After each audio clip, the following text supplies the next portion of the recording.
بسم اللہ الرحمن الرحیم الحمد للہ وکفا والصلاة والسلام علی رسولہ المصطفیٰ اما بعد فصل فی النہی تقسیم النہی الی قسمین النہی نوعان الاول نہی عن الافعال الحسیۃ کالزنا وشرب الخمر والکذب والظلم الثانی ونہی عن التصرفات الشرعیۃ کالنہی عن الصوم فی یوم النحر والصلاة فی الاوقات المکروہۃ وبیع الدرہم بالدرہمین۔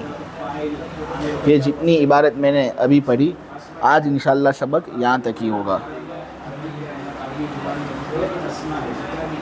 امر کے بیان سے فارغ ہونے کے بعد اب نہیں کا بیان آپ کے سامنے واضح ہو رہا ہے۔ آج کے سبق میں 3 چیزوں پر بحث کرنی ہے۔ نمبر 1 نہیں کا لغوی معنی اور اس کی اصطلاحی تعریف۔ نمبر 2 نہیں کا موجب اور نہیں کے معانی، حقیقی معانی بھی اور مجازی معانی بھی۔ اور نمبر 3 نہیں کی جو 2 قسمیں ہیں، نہیں عن الافعال الحسیہ اور نہیں عن التصرفات الشرعیہ، یہ 2 قسمیں آپ کے سامنے بیان کرنی ہے۔ اس کا حکم کیا ہے اس کو آپ کے سامنے بیان کرنا ہے۔ تو خلاصہ یہ کہ آج کے سبق کے اندر 3 چیزیں آپ کے سامنے بیان ہونے والی ہے۔ نمبر 1 نہیں کی لغوی اور اصطلاحی تعریف۔ نمبر 2 نہیں کا موجب اور نہیں کے معانی۔ اور نمبر 3 نہیں کی 2 قسمیں آپ کے سامنے بیان ہوں گی اور ان کا حکم آپ کے سامنے واضح ہوگا۔ سب سے پہلی بات نہیں کا لغوی معنی اور اس کا اصطلاحی معنی کیا ہے۔ تو لغوی ڈیفینیشن نہیں کا ہے روکنا، منع کرنا، اور اہل اصول کی اصطلاحی تعریف نہیں کے متعلق یہ ہے کہ کسی بلند مرتبے شخص کا اپنے سے کم درجے شخص سے ترک فعل کو طلب کرنا۔ کسی بلند مرتبے شخص کا اپنے سے کم درجے شخص سے ترک فعل کو طلب کرنا۔ کسی بلند مرتبے شخص کا اپنے سے کم درجہ شخص سے ترک فعل کو طلب کرنا۔ ایک آدمی اپنے آپ کو بڑا سمجھے، بڑا سمجھ کر چھوٹے سے یہ کہ یہ کام مت کر، کلاس کے اندر کھیل کود مت کر، اب کرے گا بہت ماروں گا، یا اب کرو گے تو سزا ملے گی، یہ نہیں ہے۔ کیا یہ بالفاظ دیگر بطریق استعلاء اور برائے قائل کا اپنے علاوہ سے لا تفعل کہنا نہیں ہے۔ بطریق استعلاء اور برائے قائل کا اپنے علاوہ سے لا تفعل کہنا نہیں ہے، خواہ واقعتاً وہ شخص برا ہو یا نہ ہو۔ برا سمجھ کر اپنے علاوہ کو لا تفعل کہہ رہے ہیں، تو خواہ حقیقت میں برا ہو یا نہ ہو، یہ ہے نہیں۔ اب یہ جو میں نے آپ لوگوں کے سامنے دوسری تعریف بیان کی، بطریق استعلاء اور برائے قائل کا اپنے علاوہ سے لا تفعل کہنا نہیں ہے، خواہ واقعتاً برائے موجود ہو یا نہ ہو، تو اس کے اندر لا تفعل سے خاص واحد مذکر حاضر کا صیغہ مراد نہیں کہ لا تفعل کہو گے، واحد مذکر حاضر کا صیغہ استعمال کرو تبھی نہیں کا معنی متحقق ہوگا۔ لا تضرب مت مار، لا تفعل مت کر، لا تنصر مت مدد کر، لا تفتح مت کھول، تو یہ لا تفعل کا صیغہ ہوگا، واحد مذکر حاضر کا صیغہ ہوگا تبھی نہیں کا معنی متحقق ہوگا۔ تو لا تفعل سے خاص واحد مذکر حاضر کا صیغہ مراد نہیں ہے، بلکہ ہر وہ صیغہ نہیں مراد ہے جو ترک فعل کی طلب پر دلالت کرے اور مضارع سے مشتق ہو، خواہ معروف ہو یا مجہول، غائب کا صیغہ ہو یا حاضر کا صیغہ۔ آپ سمجھے؟ یعنی فقط واحد مذکر حاضر کا صیغہ ہی نہیں ہے ایسا نہیں، فقط واحد مذکر حاضر کا صیغہ ہی نہیں ہے ایسا نہیں، بلکہ ہر وہ صیغہ نہیں یہاں پر مراد ہے جو ترک فعل کی طلب پر دلالت کرے اور مضارع سے وہ مشتق ہو، خواہ معروف ہو یا مجہول، غائب کا صیغہ ہو یا حاضر کا، جو بھی معاملہ ہو، یہاں لا تفعل کے اندر سب داخل اور شامل۔ اب مراد آپ کے سامنے یہ ہے کہ اگر کوئی آدمی اپنے سے کم درجے شخص سے ترک فعل کو طلب کر رہا ہے تو یہ نہیں ہے۔ اب وہ افعال اور وہ کلمات جو ترک فعل کی طلب پر دلالت کرتے ہیں یا ان کے ذریعے سے کسی کام کی ممانعت کرنا مقصود ہوتا ہے وہ چند قسموں پر ہیں۔ ایک تو فعل نہیں کے جتنے صیغے آپ لوگوں نے صرف کے اندر پڑھے وہ نہیں کے اندر داخل ہوں گے، ٹھیک ہے، کیونکہ یہ ترک فعل کی طلب پر دلالت کرتے ہیں۔ نمبر 2، وہ الفاظ بھی نہیں کے اندر داخل ہیں جو منع اور طلب ترک اور کسی کام سے رکنے باز رہنے پر لغتاً دلالت کریں، یعنی ان کو ہم فعل نہیں تو نہیں کہتے لیکن لغوی اعتبار سے، ٹیکسٹ بک ڈیفینیشن کے اعتبار سے وہ کسی کام کے طلب ترک پر دلالت کرتے ہیں۔ تو وہ الفاظ جو منع اور طلب ترک اور کسی کام سے رکنے باز رہنے پر لغتاً دلالت کریں وہ بھی نہیں کے اندر داخل، جیسے نہا کا لفظ، نہا ینہی، اس نے منع کیا وہ منع کرتا ہے۔ تو اگر کسی حدیث کے اندر ہم پڑھیں نہا رسول اللہ، حضور نے منع کیا، تو یہاں پر یہ نہیں ہی ہے، ہم یہ نہ کہیں کہ یہ تو فعل نہیں ہے، لا تفعل کا صیغہ نہیں ہے، تو پھر اس صورت میں یہ وہ نہیں جس کے بارے میں اصول شاشی کے اندر بحث ہو رہی ہے۔ نہیں، نہا ینہی یہ جو صیغہ ہے نا یہ خود طلب ترک فعل پر دلالت کرتا ہے اور یہ سب نہیں کے اندر داخل۔ اسی طرح منع، کفا، امتنع، اجتنبا، اترک، ذر، دا وغیرہ، یہ سب الفاظ ایسے ہیں جو طلب ترک فعل پر دلالت کرتے ہیں، اگرچہ ہم ان کو صیغہ نہیں کہہ سکتے، فعل نہیں ہم ان کو نہیں کہہ سکتے، لیکن چونکہ یہ الفاظ ایسے ہیں جو منع اور طلب ترک اور کسی کام سے رکنے اور باز رہنے پر لغتاً دلالت کرتے ہیں اور یہ نہیں کا معنی متحقق کرنے کے لیے کافی ہے، اس سے یہ سب بھی نہیں کی بحث کے اندر وارد ہوں گے اور شمار ہوں گے، ٹھیک ہے۔ تو وہ کلمات جو ترک فعل کی طلب پر دلالت کریں یا ان کے ذریعے سے کسی کام کی ممانعت کرنا مقصود ہو وہ چند قسموں پر ہے۔ نمبر 1 فعل نہیں، نمبر 2 وہ الفاظ جو ترک فعل پر دلالت کرے لغوی لحاظ سے، نمبر 3 کسی جگہ حلت کی نفی ہو جائے تو وہ بھی نہیں ہی ہوتا ہے، کسی جگہ اگر حلت کی نفی ہو جائے تو وہ بھی نہیں ہوتا ہے۔ سورہ نساء کی آیت نمبر 19 آپ دیکھ لو، لا یحل لکم ان تریثوا النساء کرہا، سورہ نساء کی آیت نمبر 19 میں ہے لا یحل لکم ان تریثوا النساء کرہا، تمہارے لیے حلال نہیں کہ تم زبردستی عورتوں کے مالک بن جاؤ، کوئی بھی عورت دکھ گئی نہ تم اس کے مالک بن گئے، یہ تمہارے لیے حلال نہیں، یعنی یہ تمہارے لیے کیا ہے، حرام ہے، اللہ روک رہے ہیں نا یہ۔ اب تم کو یہاں پر تو خاص صیغے نہیں موجود نہیں، تو یہ نہیں کے اندر آنا نہیں چاہیے، ارے یہاں پر حلت کی نفی ہوئی ہے نا، حلت کی نفی بھی نہیں کے اندر داخل ہے، کیونکہ طلب ترک فعل یہاں پر بھی پایا جا رہا ہے۔ میں پہلے ہی کہہ چکا کہ جو تعریف کے اندر لا تفعل آیا ہے وہ لا تفعل سے مراد خاص مخصوص صیغہ نہیں، تو اگر حلت کی نفی ہو تو پھر وہ بھی نہیں کے زمرے میں داخل ہوتا ہے، جیسے کہ میں اس کی مثال دے چکا، سورہ نساء کی آیت نمبر 19 میں ہے لا یحل لکم ان تریثوا النساء کرہا، کہ تمہارے لیے حلال نہیں کہ تم زبردستی عورتوں کے مالک بن جاؤ، یعنی یہ تمہارے لیے حرام، اس سے رک جاؤ، باز رہو۔ وہ کلمات جو ترک فعل کی طلب پر دلالت کرتے ہیں یا ان کے ذریعے سے کسی کام کی ممانعت کرنا مقصود ہوتا ہے، اس کی چند قسمیں جو نہیں کے زمرے میں داخل ہوتی ہیں۔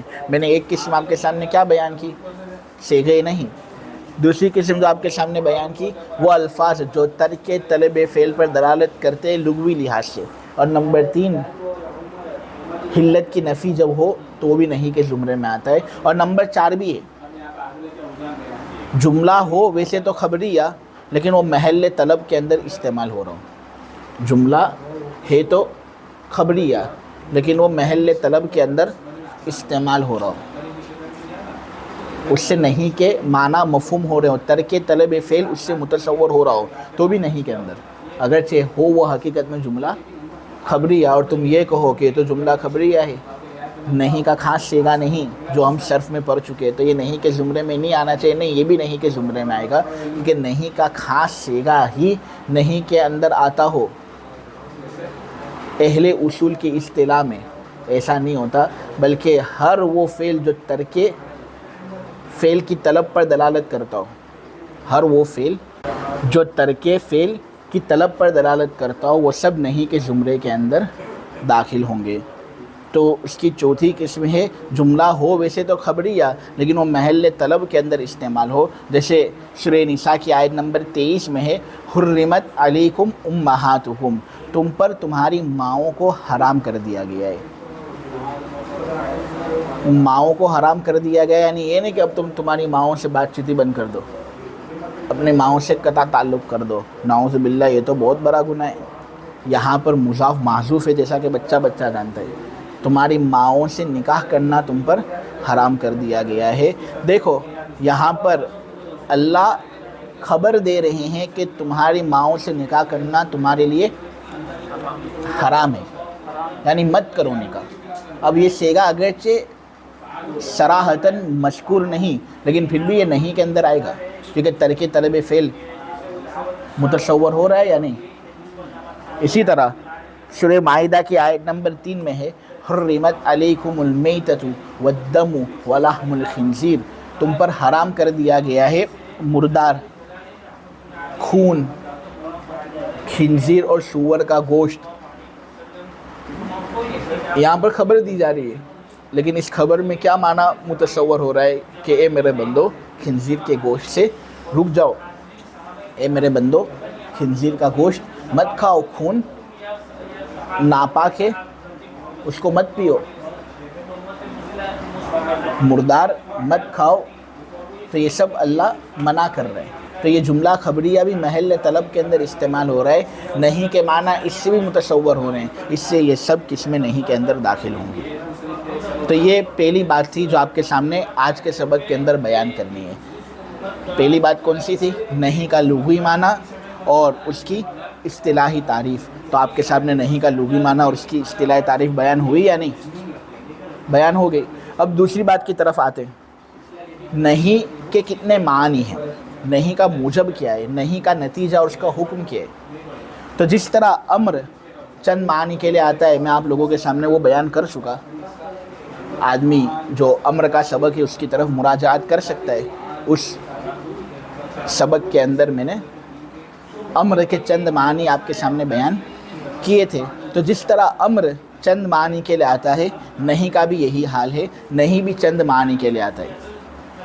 نمبر 1، نہیں تحریم کے لیے آتا ہے، کسی چیز کو حرام کرنے کے لیے نہیں کو استعمال کیا جاتا ہے، جیسے سورہ اسراء کی آیت نمبر 31 میں ہے لا تقتلوا اولادکم، اے لوگو تم اپنی اولاد کو قتل مت کرو۔ دیکھو یہاں پر اولاد کو قتل کرنا حرام ہے، تم کرو گے تم کو سخت سے سخت سزا دی جائے گی آخرت میں، اور دنیا کے اندر بھی تم کو سزا مل سکتی ہے اگر حاکم وقت کو اس کے بارے میں پتہ چلا۔ ٹھیک ہے، تو یہاں جو نہیں کا صیغہ استعمال ہوا ہے نا، یہ تحریم کے لیے یہ استعمال ہوا، یہ بات بتانے کے لیے کہ اولاد کو قتل کرنا حرام ہے، جائز نہیں، یہ ایک محظور فعل ہے۔ کیا ہے یہ؟ تو نہیں کا ایک معنی تحریم۔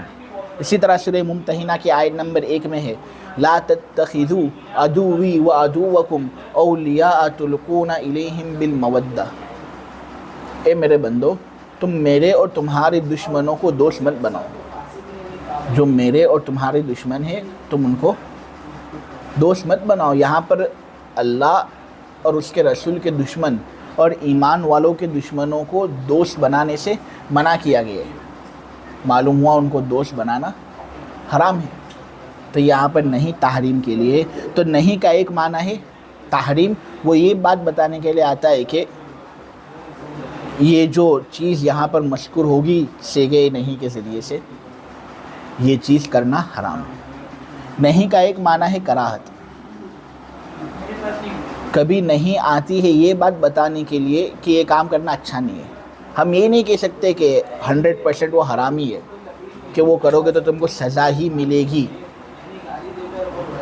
نہیں کرو گے تو اچھا ہے، لیکن اگر کر لو گے تو یہ تم نے ایسا کام کیا جو اللہ کو پسند نہیں ہے۔ اب اللہ سزا دینا چاہے تو دے سکتا ہے، نہ اللہ معاف کرنا چاہے تو معاف کر سکتا ہے، لیکن اس کا درجہ تحریم سے کم ہے۔ تحریم پر جو وبال آتا ہے نا، کراہت پر اتنا وبال نہیں آتا، بلکہ کبھی کبھی آتا بھی نہیں ہے۔ ٹھیک ہے، تو کبھی نہیں کراہت کا معنی بتانے کے لیے آتا ہے۔ جیسے نسائی کے اندر ایک صحیح حدیث ہے، حضرت ابو قتادہ رضی اللہ تعالیٰ عنہ سے وہ روایت منقول ہے، جس میں اللہ کے نبی صلی اللہ علیہ وسلم نے کہا ہے لا یمس ذکرہ بیمینہ، اے لوگو جب تم استنجا کرو تو اپنے دائیں ہاتھ سے اپنی شرمگاہ کو مت چھو۔ جب تم استنجا کرو تو اپنے دائیں ہاتھ سے اپنی شرمگاہ کو نہ چھو۔ تم کو چھونا ہے تمہاری شرمگاہ کو صاف صفائی کرنے کے لیے تو پھر تم بایاں ہاتھ استعمال کرو، کیونکہ بایاں ہاتھ جو ہے وہ ذلیل کاموں کے اندر استعمال ہوتا ہے، دایاں ہاتھ جو ہے وہ اچھے کاموں میں استعمال ہوتا ہے۔ یہ نبی کریم صلی اللہ علیہ وسلم کی عادت تھی، اپنے کھاتے ہیں دائیں ہاتھ سے، اپنے لوگوں کو مال دیتے ہیں دائیں ہاتھ سے، اللہ کے راستے میں خرچ کرتے ہیں دائیں ہاتھ سے، کوئی چیز لیتے ہیں دائیں ہاتھ سے، تو دایاں ہاتھ اچھے کاموں میں استعمال ہوتا ہے، اور بایاں ہاتھ جو ہے وہ گھٹیا اور حقیر کاموں کے لیے مستعمل ہے۔ اب اگر کوئی آدمی دائیں ہاتھ سے استنجا کرے اور اسی ہاتھ سے کھانا کھائے تو یہ کیا اچھی بات ہوگی؟ تمدن کے خلاف ہے نا۔ لیکن کیا ایسی بات ہے کہ اگر اب کوئی آدمی دائیں ہاتھ سے استنجا کرے تو اس کا استنجا ہوگا ہی نہیں؟ اوہو، اس نے اپنا دائیں ہاتھ شرمگاہ پر استعمال کر لیا تو اب شرمگاہ ناپاک ہو گئی، نجاست پاک ہی نہیں ہوئی، ایسا معاملہ ہے؟ نہیں، نجاست صاف تو ہو جائے گی، لیکن یہ کرنا اچھا نہیں ہے۔ تو یہاں پر جو نہیں ہے نا، یہ کراہت کے لیے، تحریم کے لیے نہیں ہے۔ یہاں پر یہ بات بتائی نہیں جا رہی کہ اپنے دائیں ہاتھ سے اگر تم اپنی شرمگاہ کو پکڑو گے استنجا کے وقت تو یہ کرنا حرام ہے، کہ تمہارا استنجا ہوگا ہی نہیں ہو جائے گا، اگر نظافت حاصل ہوگی تو ہو جائے گا، لیکن یہ کرنا اچھا نہیں ہے، کہ اچھا نہیں ہے کہ کوئی آدمی گھٹیا کاموں میں اپنا دائیں ہاتھ استعمال کرے نہ پھر اسی دائیں ہاتھ کو اچھے کاموں میں استعمال کرے اور کھانا کھانا شروع کر دے۔ یہ اچھی بات نہیں، یعنی آدمی اگر اس سے رکے تو بہت اچھا ہے۔ تو یہ کراہت کے لیے نہیں کا استعمال ہوا۔ اسی طرح ایک اور مثال میں آپ کو دوں، سورہ بقرہ کی آیت نمبر 237 کے اندر ہے لا تنسوا الفضل بینکم، آپس میں جو فضل کرنا ہوتا ہے ایک دوسرے کے ساتھ اس کو کرنا تم بھولو مت، یعنی لوگوں کے ساتھ اچھا سلوک کرو۔ کیا؟ اب اگر کوئی آدمی لوگوں کے ساتھ فضل کا معاملہ کرتا نہیں ہے، یعنی ان کو تکلیف بھی نہیں پہنچاتا، لیکن جو زیادہ حسن سلوک والا معاملہ ہے وہ سامنے والے کے ساتھ کرتا نہیں ہے، زیادتی کرتا نہیں ہے، فضل کرتا نہیں ہے وہ، تو کیا وہ گنہگار ہوگا؟ لیکن کر لے تو اچھا ہے نا۔ یہ اچھا نہیں کہ وہ لوگوں کے ساتھ وہ ذرا اچھے طریقے سے نہ ملے، لوگوں کے ساتھ ذرا اچھے طریقے سے ملنا چاہیے، اچھی بات ہے۔ تو یہاں پر یہ جو ممانعت ہے یہ کراہت کے لیے ہے، کہ یہ کام پسندیدہ نہیں ہے، اس لیے مت کرو، ورنہ اگر کر لوگے تو ہم یہ بھی نہیں کہہ سکتے کہ حرام ہے۔ ٹھیک ہے، ہم یہ بھی نہیں کہہ سکتے کہ حرام ہے۔ تو یہ نہیں کا دوسرا معنی تھا، نہیں کبھی کبھی کراہت کے لیے بھی آتا ہے۔ کس کے لیے آتا ہے؟ نہیں کبھی کبھی نصح و ارشاد کے لیے آتا ہے۔ یہ نہیں کا تیسرا معنی ہے، نہیں کبھی کبھی نصح و ارشاد کے لیے آتا ہے، یعنی مخلصانہ رائے دینا اور ہمدردی کے ساتھ ایسی رہنمائی کرنا جس میں مخاطب کا فائدہ ہو۔ کبھی نہیں یہ معنی بتانے کے لیے آتا ہے۔ اب اگرچہ وہ چیز جس سے روکا جا رہا ہے اس سے رکنا ضروری ہو، اس کو کرنا حرام ہو، لیکن اگر کوئی آدمی وہ ترک طلب فعل کر رہا ہے ہمدردی رکھتے ہوئے، مخلصانہ رائے دینے کی نیت سے، تو اس صورت میں ہم اس کو نصح و ارشاد پر محمول کریں گے۔ اس کو کس پر محمول کریں گے؟ تو مخلصانہ رائے دینا اور ہمدردی کے ساتھ ایسی رہنمائی کرنا جس میں مخاطب کا فائدہ ہو، یہ نہیں کا نصح و ارشاد کے معنی پر محمول ہونے کا مطلب ہے۔ اس کی مثال کے اندر سورہ بقرہ کی آیت نمبر 282 پیش کی جاتی ہے۔ یہ قرآن کی سب سے بڑی آیت ہے، یا ایھا الذین آمنوا اذا تداینتم والی آیت۔ اس کے اندر اللہ تبارک و تعالی نے کہا وَلَا يَأْبَ كَاتِبٌ ان یکتب ولا یأبی کاتب ان یکتب، یعنی جب کوئی ادھار کا معاملہ ہو تو اس کو لکھ لینا چاہیے. کسی کو اگر خود لکھنا آتا ہو تو وہ خود لکھ لے، یا اگر وہ خود لکھنا نہ جانتا ہو تو کسی لکھنے والے کے پاس چلا جائے اور اس کو کہہ دے کہ بھائی ذرا ہمارا ادھار کا معاملہ ہوا ہے تو ذرا لکھ دے. اللہ یہاں پر کہہ رہے ہیں لا یأبی کاتب ان یکتب، کاتب کو لکھنے سے انکار نہیں کرنا چاہیے. کسی پر احسان کرو اچھا ہے. اب یہاں پر اللہ جو ترک طلب فعل کر رہا ہے، فعل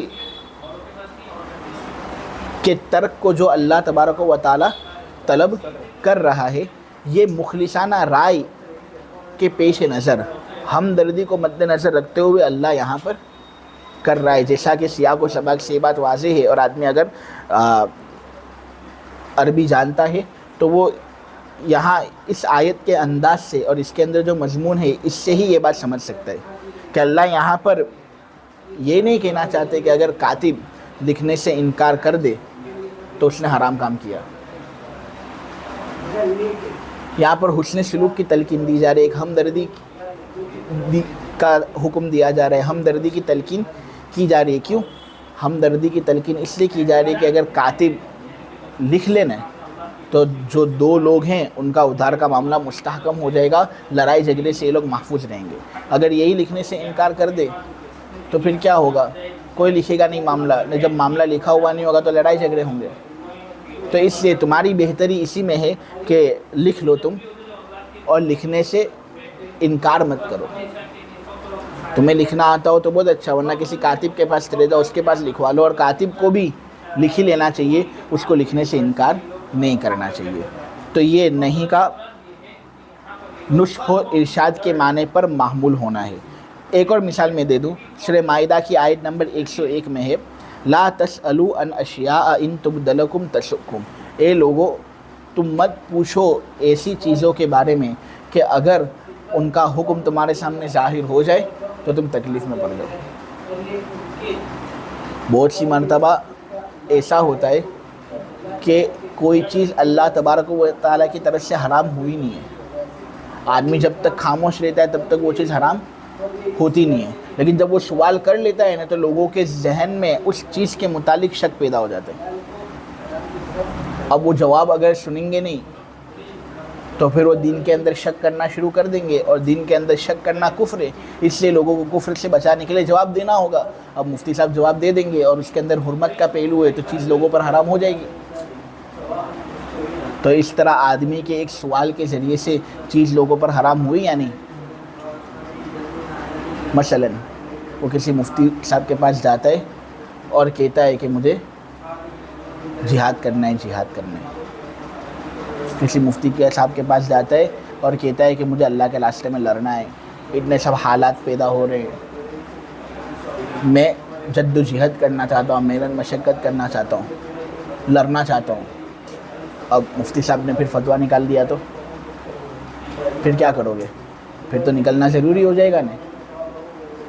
تو جب تک سامنے سے کچھ چیز آتی نہیں ہے تب تک تم تمنا ایسی مت کرو. بہت ضرورت ہوگی تب خود ہی فتویٰ نکل جائے گا، لیکن جو چیز ابھی تمہارے لیے اچھی ہے اس کو اچھا ہی رہنے دو. ہو سکتا ہے کہ بہت زیادہ سوالات کرنے سے تم تکلیف میں پڑ جاؤ.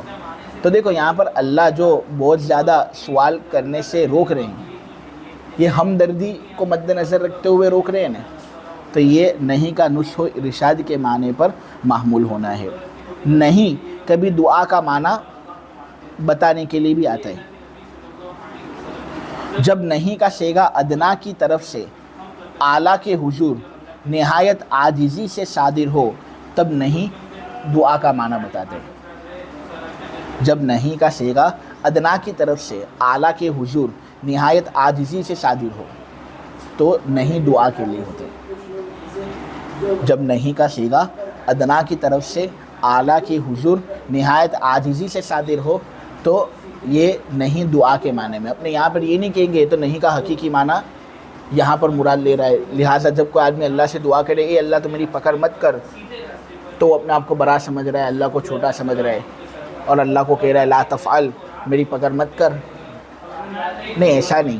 جب ادنا کی طرف سے اعلیٰ کے حضور نہایت عاجزی کے ساتھ نہیں کا صیغہ صادر ہونے تو وہ نہیں کا معنی دعا والا ہو جاتا ہے. جیسے سورہ بقرہ کی آیت نمبر 286 کے اندر ہے، اللہ تعالیٰ نے فرمایا ربنا لا تؤاخذنا ان نسینا او اخطأنا ربنا ولا تحمل علینا اصرا کما حملته علی الذین من قبلنا ربنا ولا تحملنا ما لا طاقت لنا به واعف عنا الی آخر. دیکھو یہاں پہ جو نہیں کے صیغے استعمال ہوئے ہیں یہ دعا کے معنی میں استعمال ہوئے ہیں. اے ہمارے پروردگار لا تؤاخذنا، اگر ہم سے کچھ بھول ہو جائے، ہم سے کوئی غلطی ہو جائے تو ہماری پکڑ مت کرنا.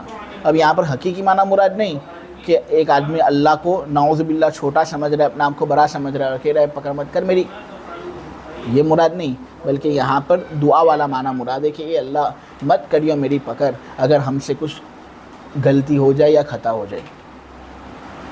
اے اللہ تو ہم پر مت ڈال ایسا بوجھ جس کو اٹھانے کی طاقت ہمارے اندر نہیں. لا تحمل علینا اصرا کما حملته علی الذین من قبلنا. اے اللہ مت ڈال ہم پر تو ایسا بوجھ جس کی طاقت ہمارے اندر نہیں، جس طرح تو نے وہ بوجھ ڈالا تھا ان لوگوں پر جو ہم سے پہلے تھے.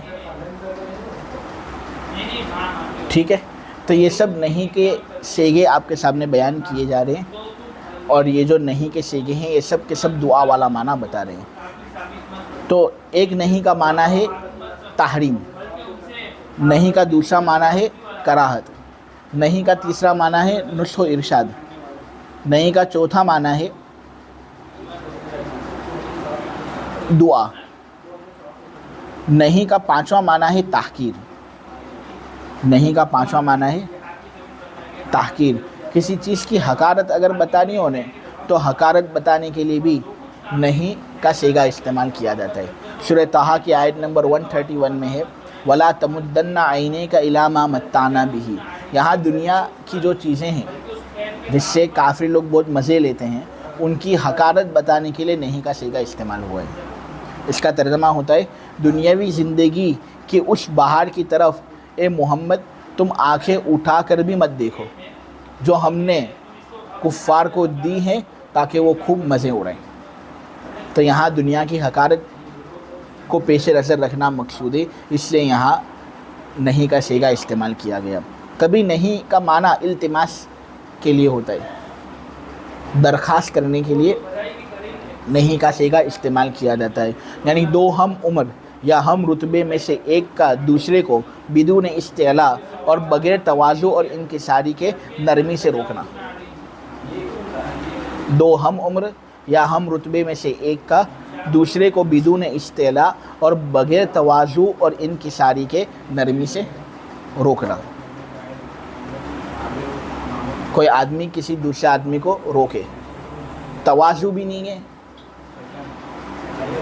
نے بہت زیادہ انکساری بھی نہیں ہے، اور یہ بھی نہیں کہ اپنے آپ کو بڑا سمجھ رہا ہے، سامنے والوں کو چھوٹا سمجھ رہے. ٹھیک ہے، بلکہ بس ایک درخواست کر رہا ہے کہ بھئی یہ کام مت کر. نرمی سے درخواست جس طرح ہوتی ہے نا، تو یہ ہے التماس. نہیں کبھی یہ معنی بتانے کے لیے بھی آتا ہے، جیسے سورہ طٰہٰ کی آیت نمبر 94 میں ہے کہ جب موسیٰ علیہ السلام بڑے غصے میں تھے تو انہوں نے ہارون علیہ السلام کی داڑھی پکڑ لی تھی، سر پکڑ لیا تھا. تو اس وقت ہارون علیہ السلام نے موسیٰ علیہ السلام سے کہا تھا لا تأخذ بلحیتی ولا برأسی، میری داڑھی مت پکڑ، میرا سر مت پکڑ، چھوڑ دے میری داڑھی کو، چھوڑ دے میرے سر کو. دیکھو یہاں پر جو ہارون یہ کہہ رہے ہیں موسیٰ سے لا تأخذ بلحیتی ولا برأسی، یہ نہیں کا حقیقی معنی نہیں ہے کہ وہ موسیٰ سے کہہ رہے ہیں کہ اپنا ہاتھ اٹھا، میری داڑھی مت پکڑ، میرا سر مت پکڑ ورنہ دیکھ لیو میں کیا کرتا ہوں. اگر ایسا ہی معاملہ ہوتا نا تو شروع آیت میں یبن امہ نہ کہتے، شروع آیت کے اندر یبن امہ نہ کہتے. کہاں نے شروع آیت میں یبن امہ لا تأخذ بلحیتی ولا برأسی، اے میرے ماں کے بیٹے، یعنی تو میرا بھائی کیوں ایسا کر رہا ہے میرے ساتھ، میری داڑھی مت پکڑ اور میرا سر مت پکڑ. اور تھے یہ بڑے بھائی، موسیٰ سے عمر میں بڑے تھے، تو ظاہر سی بات ہے ایک بڑے بھائی کے اندر وہ تواضع اور انکساری نہیں ہوگی. کہ اپنے یہ کہہ سکے کہ یہ کوئی دوسرا معنی ہے. التماس نرمی سے ایک کام سے روک رہے ہیں وہ، تو اس کو التماس کہتے ہیں. نہیں التماس کے لیے بھی آتا ہے. نہیں کبھی تحدید والا معنی بتانے کے لیے بھی آتا ہے. کسی بری حرکت سے باز نہ آنے پر مخاطب کو دھمکانا مقصود ہو، دھمکی ہی مقصود ہو. اپنے نہیں کے سیگے کے سیگے سے جو بھی ثابت کرتے ہو، تحریم ثابت کر رہا ہوں، کراہت ثابت کرنا وہ دوسری طرف، لیکن اس سیگے سے اگر دھمکانا مقصود ہے تو یہ نہیں کا تحدید والا معنی بتانا ہے. جیسے سورہ توبہ کی آیت نمبر 66 میں ہے لا تعتذروا قد کفرتم بعد ایمانکم.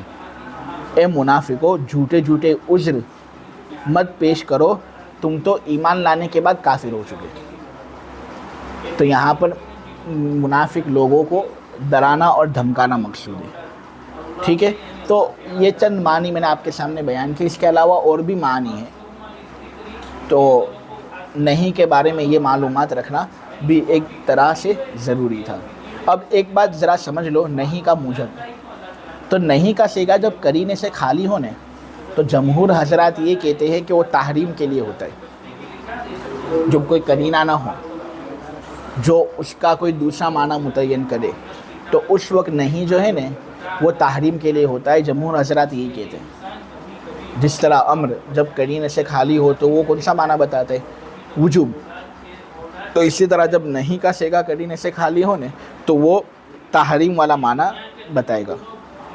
ہاں لیکن اگر کوئی قرینہ ہے تو قرینہ جس معنی کا تقاضا کرتا ہے وہ معنی نہیں کے اندر آئے گا. ٹھیک ہے، زیادہ تر کراہت والے قرینے ہوتے ہیں اور کراہت کا معنی مراد لیا جاتا ہے نہیں سے، جب نہیں سے تحریم مقصود نہیں ہوتی.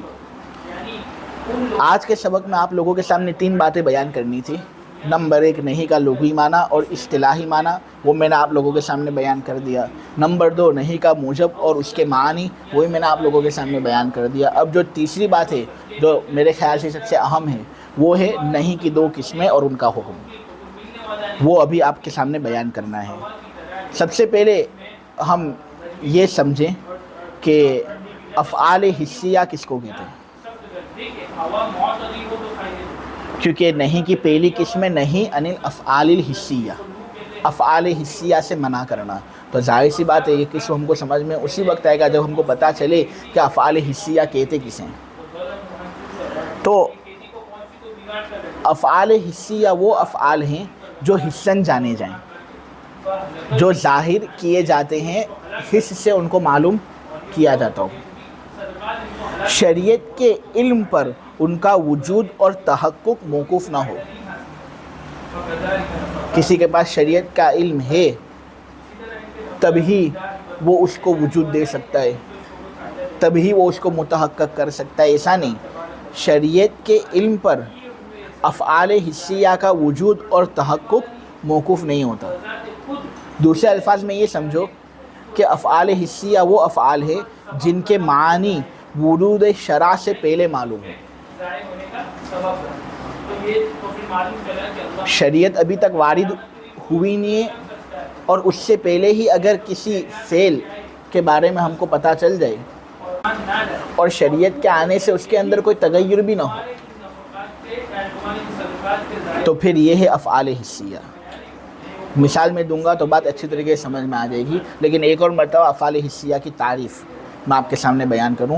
افعال حسیہ وہ افعال ہیں جو حسن جانے جاتے ہیں، وہ افعال ہیں جو حسن جانے جاتے ہیں. شریعت کے علم پر ان کا وجود اور تحقق موقوف نہیں ہوتا کہ ان کا وجود متحقق اسی وقت ہو سکتا ہو جب شریعت کا علم ہمارے پاس ہو.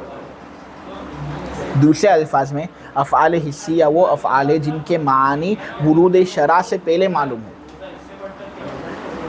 شرع کے وارد ہونے کے بعد ان میں تغیر نہ ہو. شریعت کے وارد ہونے سے پہلے ان کا جو معنی تھا، شریعت کے وارد ہونے کے بعد ان کا وہی معنی ہو، کچھ تغیر بالکل بھی نہ ہو.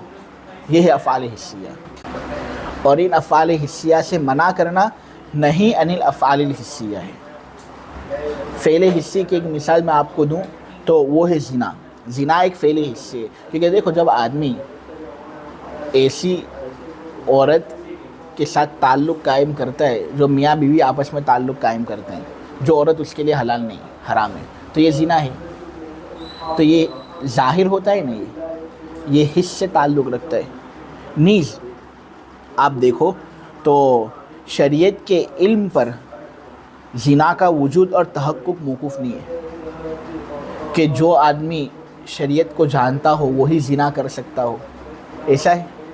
زنا تو وہ لوگ بھی کرتے تو شریعت کو جانتے نہیں، کفار بھی زنا کرتے ہیں، تو زنا فعل حسی ہوا۔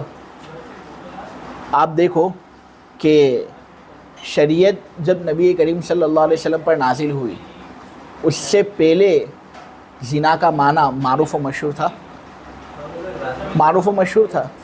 کیوں؟ کیونکہ حضور سے پہلے بھی لوگ جانتے تھے زنا کس کو کہتے ہیں، فورنیکیشن کس کو کہتے ہیں، ایسی عورت کے ساتھ میاں بیوی والا تعلق قائم کرنا جو عورت اس کے لیے حلال نہیں۔ تو حضور پر جب شریعت نازل ہوئی نا اس سے پہلے ہی لوگ جانتے تھے کہ یہ زنا کا معنی کیا ہے، اور شریعت کے آنے سے زنا کے معنی میں کوئی تبدیلی پیدا نہیں ہوئی کہ شریعت سے پہلے کا زنا الگ تھا، شریعت کے بعد کا زنا الگ۔ آپ سمجھ رہے ہو؟ تو یہ فعل حسی ہوا۔ اب زنا سے جو روکنا پایا جائے گا نہیں، اس کو نہیں عن الافعال الحسیہ کہیں گے۔ زنا کی ممانعت قرآن کے اندر وارد ہوئی ہے، اللہ نے اس سے منع کیا ہے۔ سورہ اسراء کی آیت نمبر 32 میں ہے وَلَا تَقْرَبُوا الزِّنَا، اے لوگو تم زنا کے قریب بھی مت جاؤ۔ زنا کرنا تو کجا، تم زنا کے قریب بھی مت جاؤ، زنا کرنا تو بہت دور کی بات، تو یہاں پر زنا سے روکا جا رہا ہے نا، ٹھیک ہے۔ اسی طرح فعل حسی کی ایک مثال ہے شراب پینا۔ اب شاید یہ بات آپ کو سمجھ میں آ گئی ہوگی کہ شراب پینا بھی فعل حسی ہے کیونکہ اس کا تعلق حس سے ہے۔ شریعت کے علم پر شراب پینے کا وجود اور اس کا تحقق موقوف نہیں، کیونکہ اگر ایسا ہوتا نا تو شراب وہی لوگ پیتے جن کو شریعت کا علم ہوتا۔ حالانکہ ہم دیکھتے ہیں کہ شراب زیادہ تر تو وہ پیتے جن کو شریعت کا علم نہیں، تو فعل حسی ہوا یا نہیں؟ شریعت جب حضور پر نازل ہوئی اس سے پہلے شراب پینے کا معنی معروف و مشہور تھا، اور شریعت کے آنے سے اس کے اندر کوئی تغیر نہیں ہوا کہ ہم شراب پینے سے یہ مراد لیتے ہیں، ارے وہی مراد ہے جو پہلے تھی، تو یہ فعل حسی ہے۔ اب اس سے منع کرنا یہ نہیں عن الافعال الحسیہ ہے۔ ابن ماجہ کے اندر ایک صحیح روایت ہے، حضرت ابو الدرداء رضی اللہ تعالیٰ عنہ سے منقول ہے کہ نبی کریم صلی اللہ علیہ وسلم نے کہا لا تشرب الخمر فإنها مفتاح كل شر، اے لوگو تم شراب مت پیو اس لیے کہ یہ تو ہر برائی کی کنجی ہے۔ تو دیکھو اس سے منع کرنا شریعت میں پایا گیا۔ فعل حسی کی ایک اور مثال ہے جھوٹ۔ فعل حسی کی ایک اور مثال ہے جھوٹ، کہ اس کا تعلق حس سے ہے کہ آدمی جب جھوٹ بولتا ہے تو یہ ظاہر ہوتا ہے، اور جھوٹ کا وجود اور جھوٹ کا تحقق شریعت کے علم پر موقوف نہیں کہ شریعت کا علم جو رکھتا ہو وہی جانتا ہے کہ جھوٹ کس کو کہتے ہیں، وہی جھوٹ بول سکتا ہو، نہیں، بلکہ جھوٹ تو زیادہ وہ بولتے ہیں جن کے پاس شریعت کا علم نہیں۔ شریعت حضور پر وارد ہوئی اس سے پہلے ہی جھوٹ کا معنی متعین تھا، اور شریعت کے وارد ہونے سے اس کے اندر کچھ تغیر تبدیلی بھی پیدا نہیں ہوئی کہ حضور پر جب شریعت نازل ہوئی اس سے پہلے جھوٹ کا کچھ مفہوم الگ تھا، اب ورود شرع کے بعد جھوٹ کا مفہوم الگ، ایسا نہیں ہے نا، جھوٹ ہر زمانے میں ایک جیسا ہی ہوتا ہے۔ تو یہ فعل حسی ہوا، اس سے منع کرنا نہیں عن الافعال الحسیہ ہوگا۔ حضور نے جھوٹ سے بھی منع کیا ہے۔ مسلم کے اندر حضرت عبداللہ ابن مسعود رضی اللہ تعالیٰ عنہ کی صحیح روایت ہے جس میں اللہ کے نبی صلی اللہ علیہ وسلم نے کہا وَإِيَّاكُمْ وَالْكِذْبِ، تم اپنے آپ کو جھوٹ سے بچاؤ۔ یہاں پر دراصل وَإِيَّاكُمْ والکذب کہا نے کہ تم اپنے آپ کو جھوٹ سے بچاؤ، اس سے مراد اجتنب، بچو عن الکذب، جھوٹ سے۔ اور یہ جو لفظ ہے یہ ایسا ہے جو ترک طلب فعل پر دلالت کرتا ہے، تو یہ نہیں کا معنی متحقق کرنے کے لیے کافی ہے۔ پھر حضور نے کہا فإن الکذب یہدی الی الفجور وإن الفجور یہدی الی النار وما یزال الرجل یکذب حتی یکتب عند اللہ کذابا، کہ دیکھو اپنا آپ کو جھوٹ سے بچاؤ، جھوٹ گناہ کی طرف لے جاتا ہے اور گناہ جہنم کی طرف لے جاتا ہے، اور آدمی جھوٹ بولتا ہی رہتا ہے یہاں تک کہ اللہ کے یہاں اس کو کذاب شمار کیا جاتا ہے۔ اس لیے جھوٹ سے آدمی محفوظ رہے۔ ظلم بھی ایک فعل حصی ہے۔ کس طرح فعل حصی؟ تو میں سمجھانے کے لیے واپس ایک مرتبہ اور کہہ دیتا ہوں کہ یہ ایک ایسی چیز ہے کہ اس کا تعلق محسوس ہوتا ہے، ظاہر ہوتا ہے۔ جب کوئی کسی پر ظلم کرتا ہے تو دکھتا ہے اپنے کو، لہٰذا اس کو نظر انداز کرنا بالکل مناسب نہیں۔ اور شریعت کے علم پر ظلم کا وجود موقوف نہیں کہ وہ جس کے پاس شریعت کا علم ہو وہی ظلم کر سکتا ہو، نہیں، ہم دیکھتے ہیں کہ زیادہ ظلم تو وہ کرتے ہیں جن کے پاس شریعت کا علم نہیں۔ اور شریعت کے ورود سے پہلے ظلم کا معنی معروف و مشہور تھا۔ شریعت کے وارد ہونے کے بعد ظلم کے اندر کچھ تغیر نہیں کہ ہم یہ کہتے ہیں کہ ہماری شریعت میں ظلم سے مراد یہ ہے، نہیں بھائی، ظلم سے جو کافرو تم مراد لیتے ہو، ہم بھی ظلم سے وہی معنی مراد لیتے ہیں۔ یہ فعل حصی، اس سے منع کرنا نہیں، انل افعال الحسیہ ہوگا۔ ظلم سے اللہ کے رسول صلی اللہ علیہ وسلم نے منع کیا ہے۔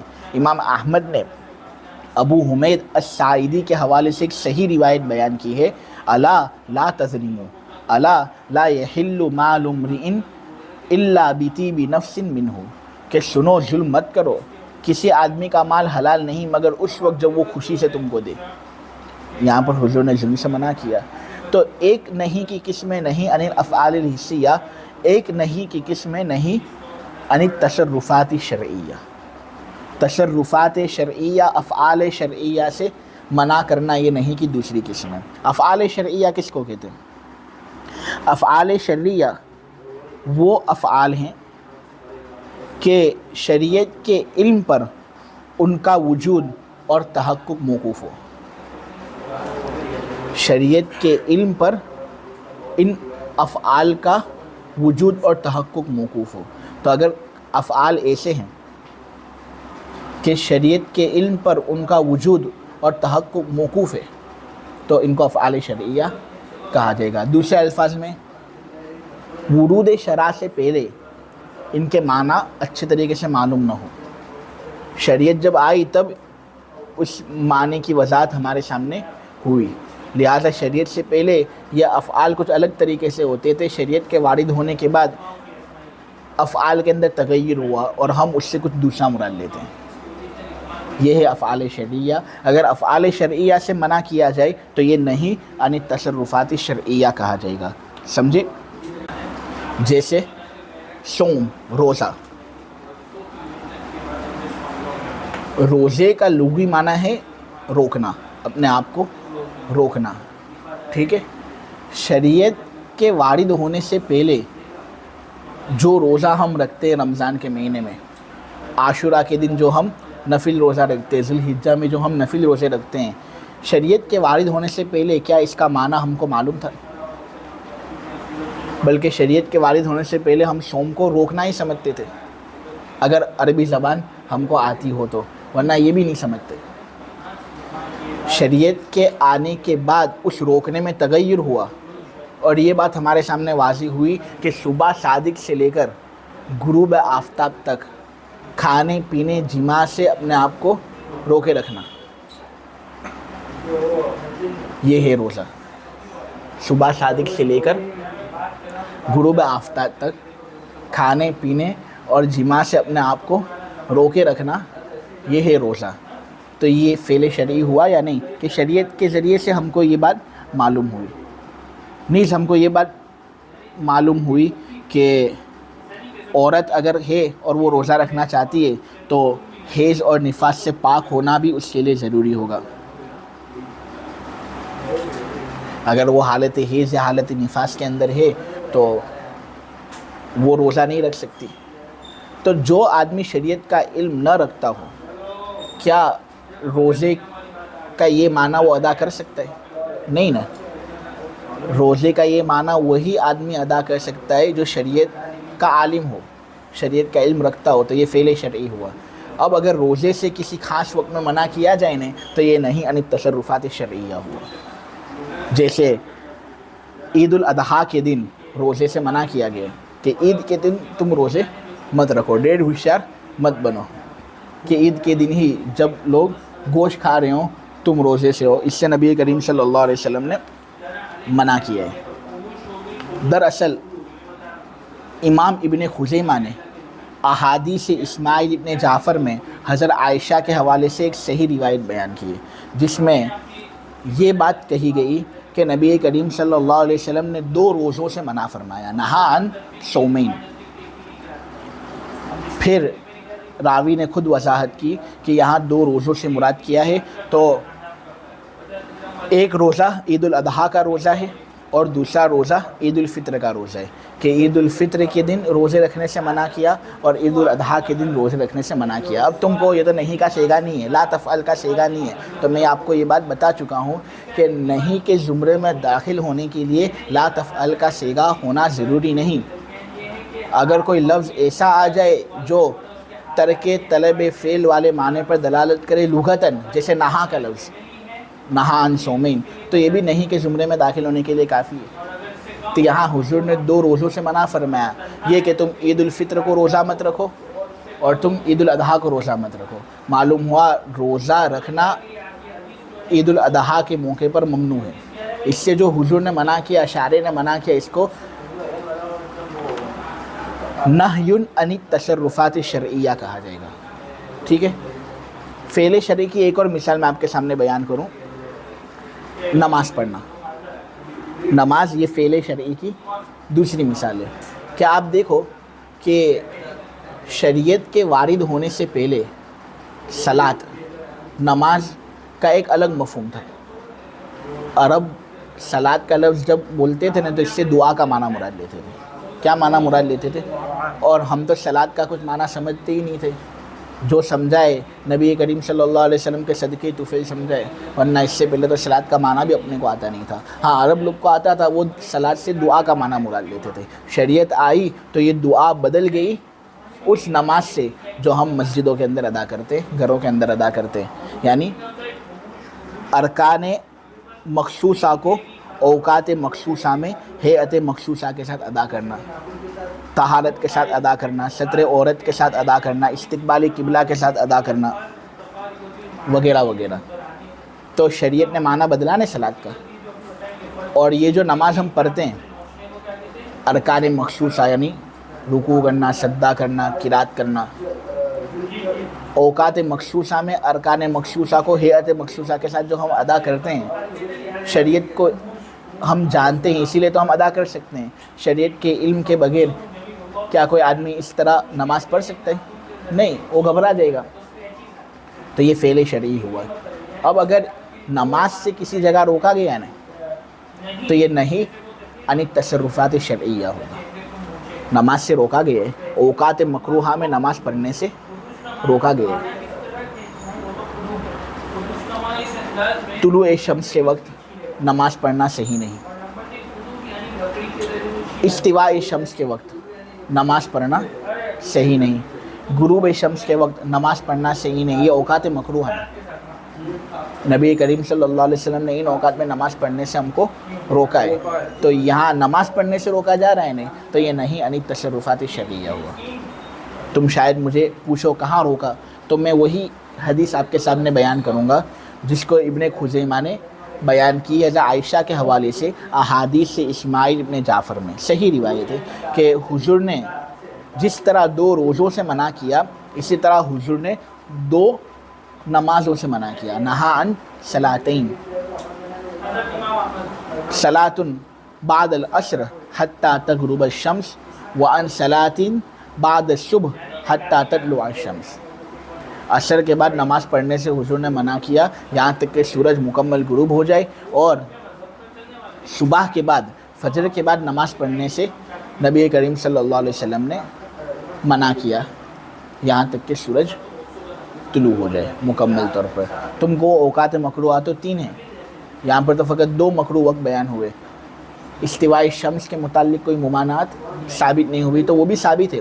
مسلم شریف کے اندر عقبہ ابن عامر الجہنی کے حوالے سے روایت منقول ہے، اس کے اندر ہے کہ 3 گھڑیاں ایسی ہے کہ نبی کریم صلی اللہ علیہ وسلم ہم کو منع کرتے تھے ان میں نماز پڑھنے سے، اور ان گھڑیوں کے اندر ہمارے مردوں کو دفن کرنے سے۔ پہلی گھڑی طلوع شمس کی گھڑی ہے، دوسری گھڑی استواء شمس کی گھڑی ہے، دوپہر کا وقت یہاں تک کہ سورج ڈھلنا شروع ہو جائے، اور تیسری گھڑی غروب شمس کی گھڑی ہے، ٹھیک ہے. تو اس سے بھی منع کیا گیا، یہ فعل شرعی سے منع کرنا ہوا، اس لیے نہا عن تصرفات شرعیہ ہوا. یہ بارش ہو رہی ہے نا، اس کا مطلب یہ ہے کہ انشاءاللہ درس مقبول ہے. کیا ہے؟ درس مقبول ہے، اپنے اس سے نیک فال لیتے ہیں.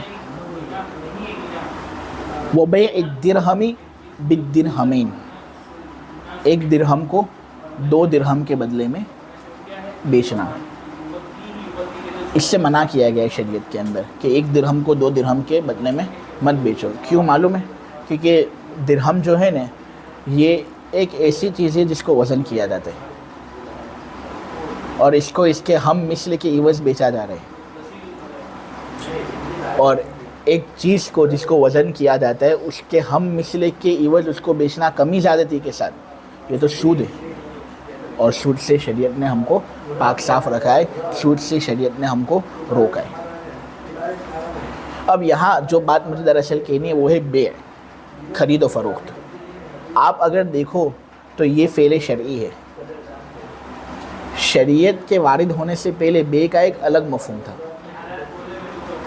اور شریعت کے وارد ہونے کے بعد بیع کا ایک الگ مفہوم ہے. اس کے اندر تغیر اور تبدیلی وارد ہوئی ہے. ہم خرید و فروخت سے ایک الگ قسم کی خرید و فروخت مراد لیتے ہیں. کیونکہ دیکھو نبی کریم صلی اللہ علیہ وسلم پر شریعت نازل ہوئی نا، تو اس سے پہلے بیع کس کو کہتے ہیں؟ طرفین آپس میں ایک دوسرے کو مال دیں رضامندی کے ساتھ، اور ایک دوسرے کی چیزوں پر اپنی ملکیت ثابت کریں.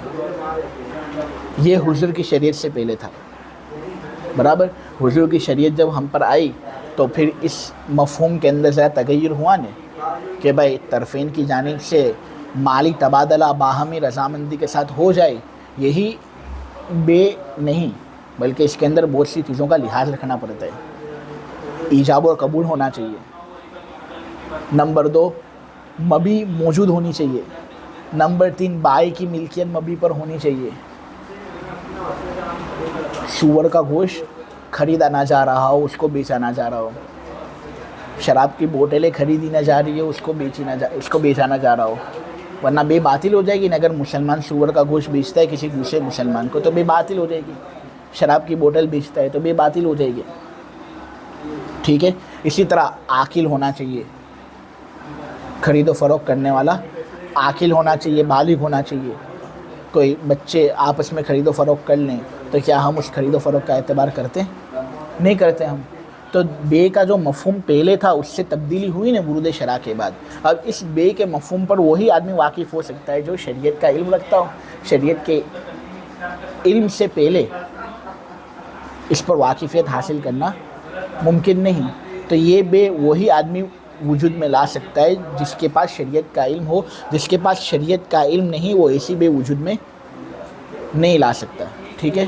اس لیے یہ بات معلوم ہوئی کہ بیع فعل شرعی ہے. اب اگر کسی خاص قسم کی بیع سے منع کیا جائے نا تو یہ نہیں عن التصرفات شرعیہ ہوگا.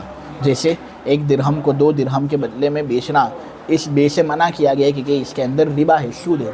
اللہ سود سے ہماری حفاظت کرے. مسلم کے اندر حضرت عثمان ابن عفان رضی اللہ تعالیٰ عنہ کی روایت ہے کہ نبی کریم صلی اللہ علیہ وسلم نے کہا لا تبیع الدینار بالدینارین ولا الدرہم بالدرہمین، کہ تم 1 سونے کے سکے کو 2 سونے کے سکوں کے بدلے میں مت بیچو، 1 چاندی کے سکے کو 2 چاندی کے سکوں کے بدلے میں مت بیچو. ٹھیک ہے. یہ فصل نہیں کے متعلق ہے. نہیں کی تقسیم 2 قسموں کی طرف. نہیں کی 2 قسمیں ہیں. نمبر 1 افعال حسیہ سے نہیں، جیسے زنا، شراب پینا، جھوٹ بولنا، ظلم کرنا. اور نمبر 2 تصرفات شرعیہ سے نہیں، جیسے 10ویں ذی الحجہ کو روزے سے منع کرنا، اوقات مکروہہ میں نماز پڑھنے سے منع کرنا، 1 درہم کو 2 درہم کے بدلے بیچنے سے منع کرنا.